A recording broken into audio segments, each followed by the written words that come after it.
খেজুরি জোড়া রহস্য মৃত্যুতে রিপোর্ট তলব। রাজ্যের কাছে দুটি রিপোর্ট তলব হাইকোর্টের।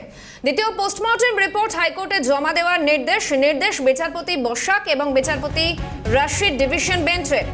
খেজুরির জোড়া রহস্য মৃত্যুতে রিপোর্ট তলব। রাজ্যের কাছে দুটি রিপোর্ট তলব হাইকোর্টের।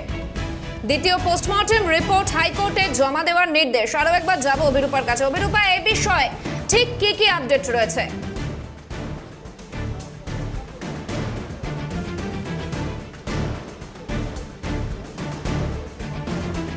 দেখো, খেজুরিতে এক অনুষ্ঠানে যোগ দিতে গিয়ে দুই বিজেপি কর্মীর মৃত্যু হয়েছে এবং সেটা রাজনৈতিক খুন বলে অভিযোগ করে কলকাতা হাইকোর্টে মামলা রুজু করেছিলেন তার এই দুই বিজেপি কর্মীর পরিবারের পক্ষ থেকে।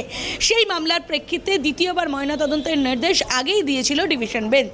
আর সেই দ্বিতীয়বার ময়নাতদন্তের যে রিপোর্ট সেটা আদালতে জমা পড়েনি, তাই রাজ্যের কাছে সেই দ্বিতীয় ময়নাতদন্তের রিপোর্ট চেয়ে পাঠালো কলকাতা হাইকোর্ট। পাশাপাশি প্রথম ময়নাতদন্ত এবং দ্বিতীয় ময়নাতদন্তের রিপোর্টের মধ্যে বিস্তর ফারাক রয়েছে।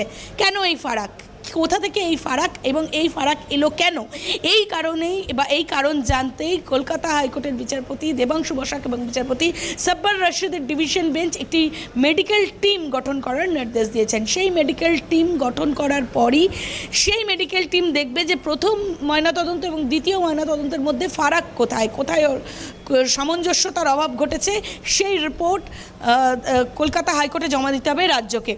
এবং আগামী 3রা নভেম্বর এই মামলার পরবর্তী শুনানির দিন ধার্য করা হয়েছে। সেই দিনই রাজ্যকে জানাতে হবে যে এই দুটি যে প্রথম যে মেডিকেল টিম গঠন করা হলো তাদের রিপোর্ট, অন্যদিকে দ্বিতীয় ময়নাতদন্তের রিপোর্ট, এই দুটো রিপোর্ট দেখার পরই পরবর্তী সিদ্ধান্ত নেবে আদালত, একথা বলাই বাহুল্য। ধন্যবাদ অভিরূপা।